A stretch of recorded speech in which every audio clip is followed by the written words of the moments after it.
Hey everyone, so welcome back to my channel. I hope all of you are doing good. So আজকের ভিডিওতে আমি আপনাদের একটা জনপ্রিয় কোশ্চেনের আনসার দিব যে কেন আমি কানাডা না চুজ করে অস্ট্রেলিয়া চুজ করেছি। আমার সব ব্যাচমেটসরা কিন্তু কানাডাতে, আমার যত স্কুলের ফ্রেন্ডস ছিল সবাই কানাডাতে, লিটারালি সবাই কানাডাতে, বাট আমি কেন অস্ট্রেলিয়া এসেছি অ্যান্ড আপনাদেরও কি অস্ট্রেলিয়া আসা উচিত নাকি কানাডা আসা উচিত, এটা নিয়ে আজকে ভিডিওটা হবে। আমি আমার আমার পার্সোনাল ওপিনিয়ন্স দিব যে কেন আমি অস্ট্রেলিয়া চুজ করেছি ওভার কানাডা। সো এটার জন্য আমার মনে হয় তিনটা মেইন রিজন ছিল যে আমি অস্ট্রেলিয়া চুজ করেছি over Canada. So the first reason that I think was very important is যে আমার বোন ছিল এখানে, রাইট? আমার বোন প্লাস আমার অনেক আত্মীয় স্বজন এখানে ছিল, রিলেটিভস। এখন আপনারা বলতে পারেন যে খালি আত্মীয়দের ভরসায় কি বাইরে যাওয়া ঠিক হবে, বা খালি বোনের ভরসায় কি বাইরে যাওয়া ঠিক হবে? সো এখন এটা পার্সন টু পার্সন ডিপেন্ড করে, রাইট? সো আমার বোন যেমন পার্সোনালি আমাকে অনেক বেশি হেল্প করছে থ্রু আউট কি বল throughout the last 1.5 year. So everything I have done, I have always consulted my sister before that. So আমার বোন আমাকে লাইক অনেক বাই হেল্প করে, আই মিন লেজিট আমাকে চাকরি পাইতে হেল্প করছে, দেন চাকরি কিভাবে পায় এটা আমাকে অ্যাকচুয়ালি শিখাইছে।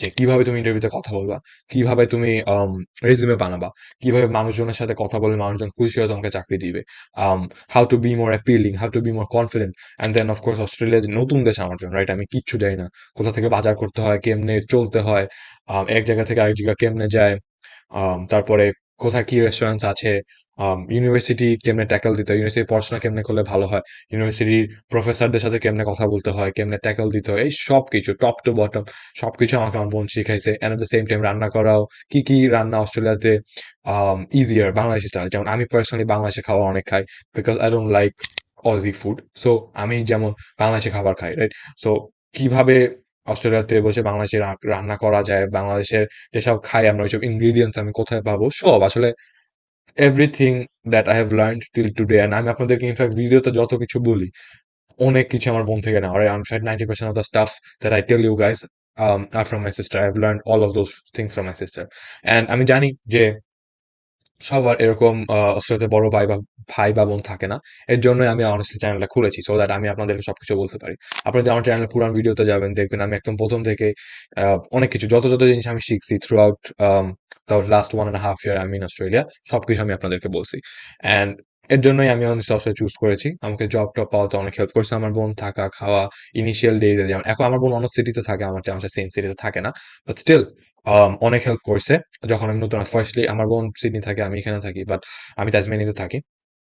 সো ইনিশিয়ালি যখন আসছি আমি সিডনিতে কিছুদিন ছিলাম, বোন থেকে অনেক কিছু শিখছি, অ্যান্ড দেন আমি তাজমানিয়া আসছি। And even even till today আমার যখনই কোনো একটা জিনিস আমি প্যারা খাই বা আমি বুঝতেছি না কি করবো, আমি ইমিডিয়েটলি আমার বোনকে ফোন দিই, like on spot. I don't even মানে ট্রাই টু থিঙ্ক যে আমি কি করবো, আমি ওকে ফোন দিই, ওর কথা শুনি, তারপর চিন্তা করি আচ্ছা হ্যাঁ এটা করা কি ঠিক হবে নাকি না। সো এটা একটা প্রাইমারি রিজন। আমার বোন আমাকে অনেক কিছু হেল্প করছে, job, survival, communication, interviews. And ও যেহেতু অনেকদিন ধরে ছিল, অনেক কিছু জানে, right? Since the she has been here since the past 5 years, so she knows a lot of stuff. And এটাই ছিল নাম্বার ওয়ান রিজন। আমি অনেস্টলি বলবো আপনাদেরকে, এখন অনেক স্টুডেন্টরা এসে অনেস্টলি ইনিশিয়াল স্ট্রাগল করে, কেন? কারণ ওদের আত্মীয় স্বজন নাই বা কোনো ভাই বোন নাই, উইচ ইজ ট্রু। যেটা ধরেন আমার বোন করছিল, কারণ আমার বোন আসছিল ফার্স্ট, ওর মানুষ ছিল না, বাট আমার যেহেতু ছিল, এর জন্য আমি এখানে আসছি, বিকজ তাহলে আমার ধরেন স্ট্রাগলটা একটু কম হবে, অ্যান্ড একটা হেড স্টার্ট পাবো অনেক কিছুতে। আমার বোন থেকে অনেক কিছু শিখবেন, অনেক টাকাও পাচ্ছে অনেস্টলি, যেহেতু বোন অনেক কিছু জানে। সো অনেক জায়গায় আমার টাকা পয়সা বেঁচে গেছে, আমার বোন আমাকে শিখেছে এভাবে টাকা খরচা করো না, এটা করো এটা করো। So I think my sister is a gem of a person, and এটা নাম্বার ওয়ান প্রাইমারি রিজন। আপনার যদি এরকম বড় ভাই বোন বাইরে থাকে যে আপনাকে অনেক হেল্প করবে আপনার মনে হয়, তাহলে ডেফিনেটলি আপনার ওই দেশে যাওয়া উচিত। কানাডা হোক, অস্ট্রেলিয়া হোক, ইউরোপ হোক, ফিনল্যান্ড হোক, যেখানেই হোক। আপনার যদি এরকম মানুষ থাকে, because it makes your life way more easier, because তাদের এক্সপিরিয়েন্স আছে and তারা জানে। এটা গেল ফার্স্ট রিজন। সেকেন্ড হচ্ছে more job opportunities. I personally think যে কানাডা থেকে অস্ট্রেলিয়াতে জব অপরচুনিটি অনেক বেশি। এটা পার্ট টাইম জব হোক বা প্রফেশনাল জব হোক, right? So specially let's talk about part time job. So অস্ট্রেলিয়াতে এমন অনেক মানুষ আছে, লাইক অনেক, যারা ইউনিভার্সিটিতে পড়ে ওদের টিউশন ফিতে অনেকটা কন্ট্রিবিউট করতে পারছে, লাইক 50, 60, 70% পর্যন্ত কন্ট্রিবিউট করতে পারছে। আমি নিজে ইনফ্যাক্ট আমার ইউনিভার্সিটি ফিতে 50% কন্ট্রিবিউট করতে পারতেছি। হাউএভার কানাডাতে এটা করা অনেকেই করে, আমিও বলছি না কানাডাতে করে না, বাট আই থিঙ্ক কানাডাতে এই সেম জিনিসটা করা আরেকটু ডিফিকাল্ট কম্পেয়ার টু অস্ট্রেলিয়া। কেন? বিকজ অস্ট্রেলিয়াতে um, বেশি কি জানি বলে, পার্ট টাইম জব অপরচুনিটি বেশি, এট দ্য সেম টাইম সাথে পেমেন্টও হায়ার। কানাডাতে minimum wage usually $14 to $15। So অস্ট্রেলিয়াতে minimum wage is like $23 to $24, একটা হিউজ ডিফারেন্স। কত অলমোস্ট $9 ডিফারেন্স, রাইট? অ্যান্ড আপনি যদি এখন, অনেকে এটাকে বলে যে অস্ট্রেলিয়াতে লিভিং কস্ট অনেক high compare to Canada, and I personally think এটা দিস ইজ নট ট্রু। হ্যাঁ, অস্ট্রেলিয়াতে কানাডাতে লিভিং কস্ট হায়ার, এটা ঠিক, বাট অনেক সিগনিফিকেন্টলি বেশি না।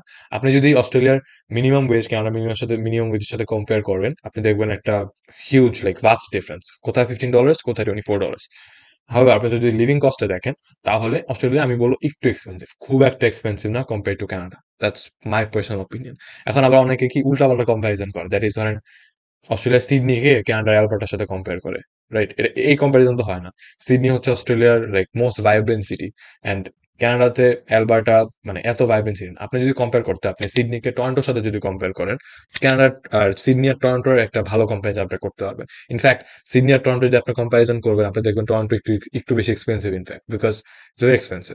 তো আপনি যদি কানাডা অ্যালবার্টাকে কম্পেয়ার করতে চান, কানাডা অ্যালবার্টাকে আপনি কম্পেয়ার করবেন লেটস সে অস্ট্রেলিয়া অ্যাডিলেডের সাথে বা তাসমেনিয়ার সাথে, এইসব জায়গার সাথে। তো মানুষ সিডনির সাথে যদি আপনি অ্যাডিলেড কম্পেয়ার করেন অ্যান্ড দেন বলেন যে Australia is more expensive, that doesn't make sense. So Toronto যেমন মেইন সিটি কানাডা, টরন্টোর সাথে আপনি সিডনি কম্পারিজন করবেন, তাহলে আপনি একটা অ্যাকচুয়াল অ্যানালাইসিস পাবেন যে কোথায় লিভিং কস্ট বেশি, কোথায় কম। সো ইয়েস, আই থিঙ্ক এই অস্ট্রেলিয়াতে কানাডাতে জব অপরচুনিটিস বেশি, and at the same time কানাডাতে যেহেতু অনেক সময় স্নো স্টর্মস হয়, স্নো হয়, মানুষজন জব করতে ডিফিকাল্টি হয়, রাইট? জবে যাওয়া বা অনেক জব অপরচুনিটিস কমে যায়, রাইট? বিকজ স্নোর জন্য রেস্টুরেন্ট বন্ধ, সুপার মার্কেট বন্ধ, আপনি কোথায় জব করবেন? তো এই প্রবলেমটা I think most people in Canada face, যেটা অস্ট্রেলিয়াতে হয় না। And therefore I think Australia job opportunities আরো অনেক বেশি। At the same time, অস্ট্রেলিয়ার মিনিমাম ওয়েজ অনেক হায়ার। আপনি যদি ইভেন দো $23-24 মিনিমাম ওয়েজ, অনেকে ইজিলি $27-28 এর একটা জব ম্যানেজ করতে পারে, easy. So this was another reason, কারণ আমার নিজের টিউশন ফি আমার ম্যানেজ করতে হইতো, পুরোটা না, আমি I usually pay 50% of my tuition fee. তো এটা চিন্তা করে আমি বেসিক্যালি অস্ট্রেলিয়া গেছি, অস্ট্রেলিয়া এসেছি, because firstly job opportunities are minimum wage বেশি, and secondly my sister is there who will be able to help me get a job and therefore be able to pay 50% of my tuition fee. এগুলো ছিল first দুটো reason. Third reason is যে আমি যে অকুপেশনে পড়াশোনা করতেছি ওইটা অস্ট্রেলিয়ার স্কিলড অকুপেশন লিস্টে আছে। তো প্রবলি আপনি এখনো বুঝেননি আমি কি বলছি। তো দেখেন, মেইন রিজন মানুষজন কানাডা চুজ করে পড়ার জন্য ইজ বিকজ কানাডাতে পিআর। সবাই জানে কানাডার ওয়েদার সাকস, কানাডাতে ধরেন জব অপরচুনিটি একটু কম। ইনফ্যাক্ট অনেকে আছে কানাডার পাসপোর্ট নিয়ে ইউএস চলে যায়, রাইট? তো অনেকেই জানে যে কানাডার ওয়েদারটা ইজ আ হিউজ ড্রব্যাক, পুরো আনলিভেবল কন্ডিশনস। তাও মানুষ কানাডাতে পাগলের মতো যায়, কেন? Because of their PR. So compare to Canada, অবশ্যই অস্ট্রেলিয়াতে পিআর পাওয়াটা কিন্তু একটু ডিফিকাল্ট, রাইট? বিকজ অস্ট্রেলিয়াতে পিআর পাওয়ার জন্য আপনার অকুপেশন কি অস্ট্রেলিয়ার স্কিলড অকুপেশন লিস্টে আছে নাকি। তো অস্ট্রেলিয়া প্রত্যেক বছর একটা স্কিলড অকুপেশন লিস্ট ছাড়ে, যেখানে ওরা একটা লিস্ট অফ অকুপেশনস দেয়, যেগুলো যে এইসব অকুপেশন হাই ডিমান্ডে আছে, আর আমরা এইসব অকুপেশনের মানুষদেরকে পিআর দিব, রাইট? অ্যান্ড এইসব যে অকুপেশন ছাড়ে, বেশিরভাগ টাইমে লং টার্ম যে অকুপেশন যেগুলি সেম থাকে, যেমন হেলথ কেয়ার, টিচিং, ইঞ্জিনিয়ারিং, এই সাবজেক্টগুলি অলওয়েজ সেম থাকে। হ্যাঁ, কয়েকটা সাবজেক্ট উপর নিচে হয়, বাট এই কয়েকটা সাবজেক্ট বা আরো কয়েকটা সাবজেক্ট লং টার্ম যেগুলি, এই সাবজেক্টগুলি অলওয়েজ এই লিস্টে থাকে। সো আপনার যদি অস্ট্রেলিয়াতে পিআর পাইতে হয়, আপনার এই অকুপেশন লিস্ট থেকে একটা অকুপেশন কাজ করতে হবে। সো বাট কানাডার জন্য কিন্তু এটা না। কানাডার জন্য আপনি যেটাই পড়েন না কেন, আপনি গ্রাজুয়েট করবেন, কিছুদিন 2-3 বছর কাজ করবেন বা 1 বছর কাজ করবেন, দেন ইভেনচুয়ালি আস্তে আস্তে অ্যাপ্লাই করে পিআর হয়ে যায়। That's Canada for you.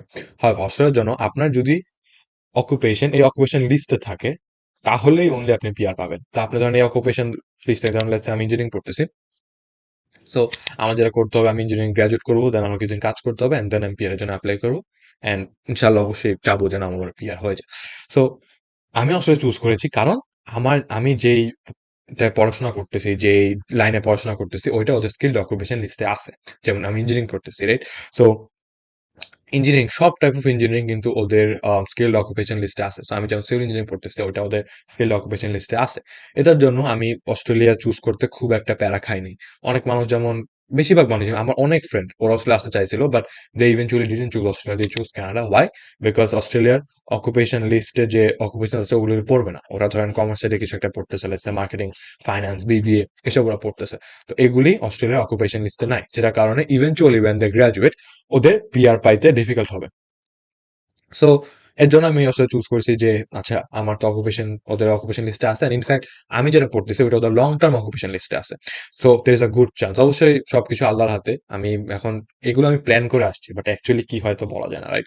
ইনশাআল্লাহ আল্লাহ সব যেমনি প্ল্যান করে আসছি অমনি হবে। হাউএভার সবকিছু আল্লাহর হাতে। আল্লাহ যদি চায় ইনশাআল্লাহ হবে, আল্লাহ না চাইলে হবে না। সো এটাই আরকি। তো this were the 3 main primary reasons. আমার বোন এখানে ছিল, who helped me a lot with a lot of things and made my life very easy. Second, Australia has more part-time job opportunities, and Australia pay rate is much more higher compared to Canada. Third, my occupation is in the skilled occupation list of Australia, which is a positive indication that inshallah I will be getting the PR, right? যে আমার PR নিয়ে ভয় নেই। And therefore আমি পরে Canada choose করি নাই, যে ক্যানাডা ছাড়া চুজ করে PR এর জন্য, বাট আমার এত প্যারা খাওয়া লাগেনি, যাচ্ছে আসলে যেটা আছে ইনশাল্লাহ হয়ে যাবে। তো এই তো, this was for today's video. আপনার যদি ভিডিও পছন্দ হয়ে থাকে, then please do leave a like and subscribe to my channel. Thank you so much.